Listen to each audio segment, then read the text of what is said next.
Pertanyaan dan masukan mewakili dari fraksi Partai Gerindra.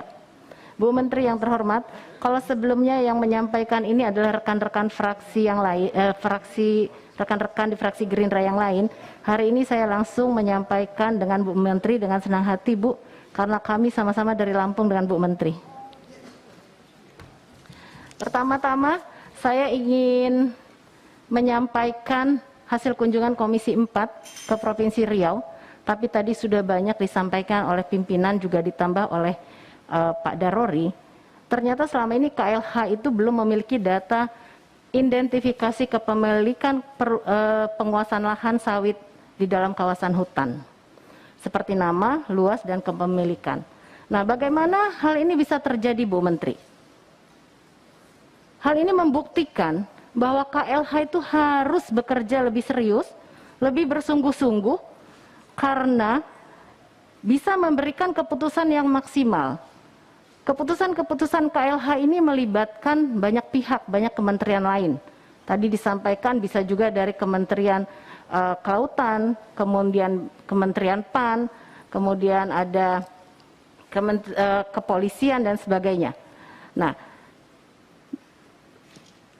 belum lagi masalah mitigasi bencana, Bu Menteri.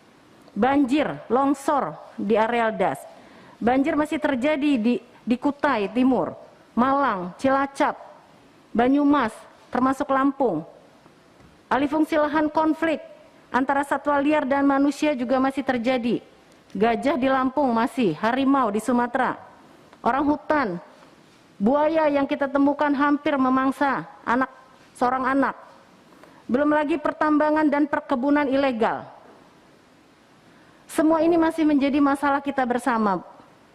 Disadari atau tidak disadari oleh Ibu Menteri, hasil nyata bisa kita lihat bahwa penegakan hukum saat ini masih sangat minim. Belum semua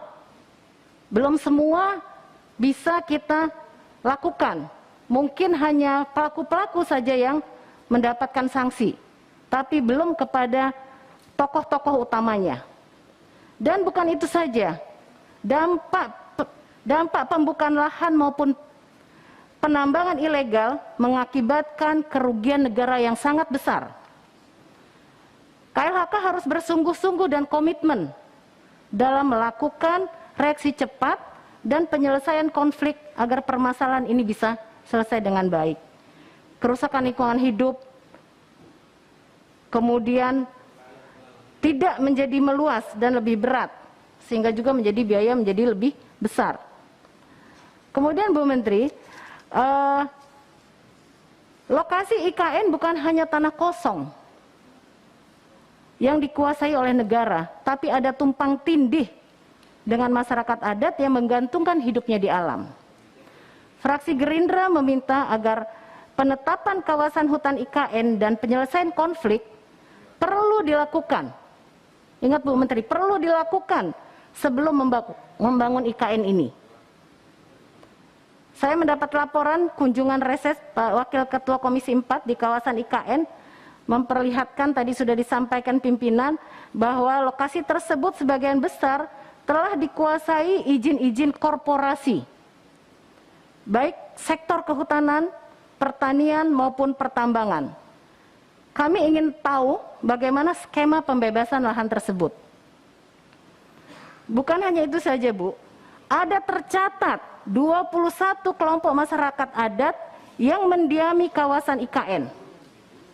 Dalam kajian KLHS dan perencanaan IKN, masyarakat adat ini harus menjadi bagian dari pembangunan wilayah tersebut. Selanjutnya, Bu, problem yang kita hadapi saat ini dalam wilayah IKN adalah ancaman mangrove pada hulu Teluk Balikpapan.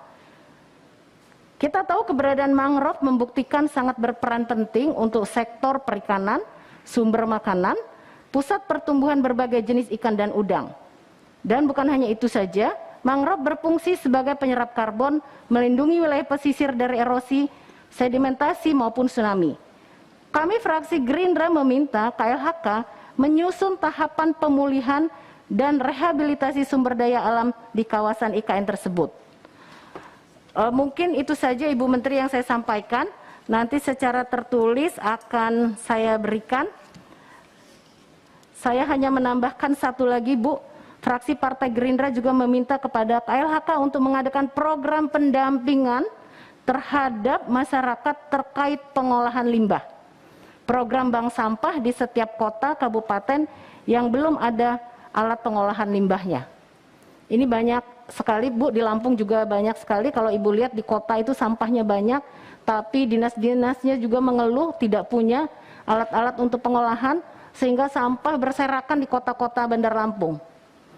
Dalam hal ini untuk program prioritas tahun 2023, agar lebih ditingkatkan khususnya terkait program pendampingan pengolahan limbah yang melibatkan masyarakat agar bisa meningkatkan ekonominya.